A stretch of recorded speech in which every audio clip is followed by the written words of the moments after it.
রেচন পদার্থ নিষ্কাশনের জন্য মানবদেহে একটি সুনির্দিষ্ট তন্ত্র রয়েছে, যা রেচন তন্ত্র বা এক্সক্রিটরি সিস্টেম নামে পরিচিত। ছবিটা আমরা কিভাবে আঁকবো, প্রথমে বৃক্ক দুটো এঁকে নিতে হবে। বক্ষপিঞ্জরের ঠিক নিচে উদর গহ্বরে কটি অর্থাৎ কোমর অঞ্চল এর মেরুদণ্ডের দুপাশে একটি করে মোট দুটি বৃক্ক থাকে। বৃক্কের উপরে প্রান্ত দ্বাদশ থোরাসিক কোষেরিকার নিচে এবং নিচের প্রান্ত তৃতীয় লাম্বার কোষেরিকার উপর অবস্থিত। উদর গহ্বরে যকৃতের অবস্থানের কারণে বাম বৃক্কটি ডান বৃক্কের তুলনায় সামান্য উপরে অবস্থিত। বৃক্ক দেখতে অনেকটা সিম বীজের মতো। এর পার্শ্বদেশ উত্তল, ভেতরের দিক অবতল। এইবার আমরা রেচন নালী বা ইউরেটার এঁকে নিচ্ছি। বৃক্কের পেলভিস থেকে সৃষ্টি হয়ে পৃষ্ঠ উদরীয় প্রাচীর ঘেঁষে পশ্চাৎভাগে অগ্রসর হয়ে যে নালী মূত্রথলিতে উন্মুক্ত হয়েছে তাকে ইউরেটার বলে। প্রত্যেকটি নালীর দৈর্ঘ্য প্রায় 25 সেন্টিমিটার। এই নালী বৃক্ক থেকে মূত্রথলিতে মূত্র পরিবহন করে।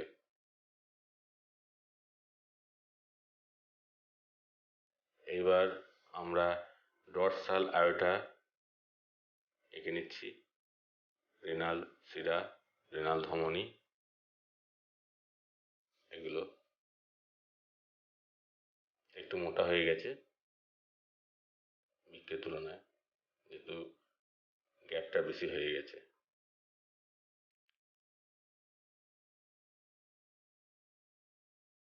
এবার আমরা যেটা আলোচনা করছিলাম, মূত্রথলি পাতলা প্রাচীর বিশিষ্ট এবং ডেট্রুসর নামক অনিচ্ছিক পেশি দিয়ে গঠিত একটি ত্রিকোণাকার থলি।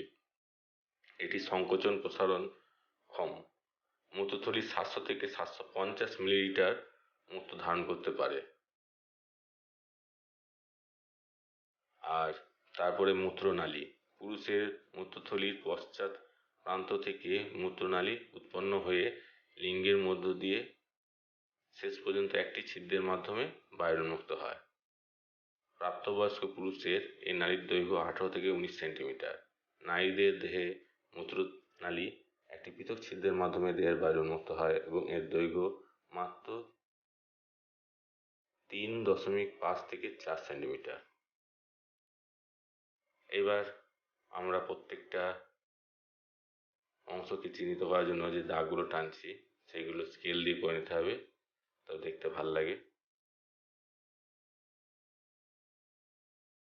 এবার প্রত্যেকটা জায়গা, প্রথমে বৃক্ক, দুটো বৃক্ককে আমরা আলাদাভাবে পয়েন্ট আউট করে নিয়েছি।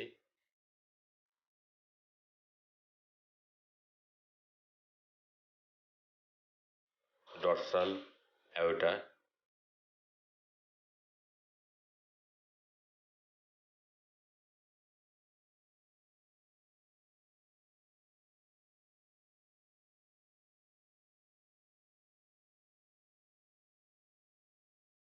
রেনাল ধমনী,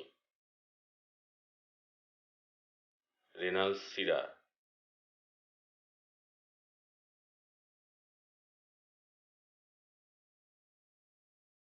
ইনফেরিওর ভানা ক্যাভা,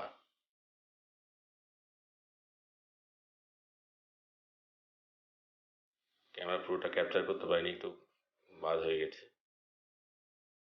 এবার দুদিকেই দুটোকে আমরা মার্কিং করে নিয়েছি। ইউরেটার, মূত্রথলি এবং নিচেরটা মূত্রনালী। খুব সহজ একটা চিত্র এবং এটা কীভাবে খুব সহজেই করা যায় সেটা তোমাদের দেখানো হলো। পয়েন্টিংটা আমি স্কেচ পেনে করেছি, তোমরা পেন্সিল দিয়েই করবে পরীক্ষার খাতায়। তো এখানেই শেষ, ধন্যবাদ।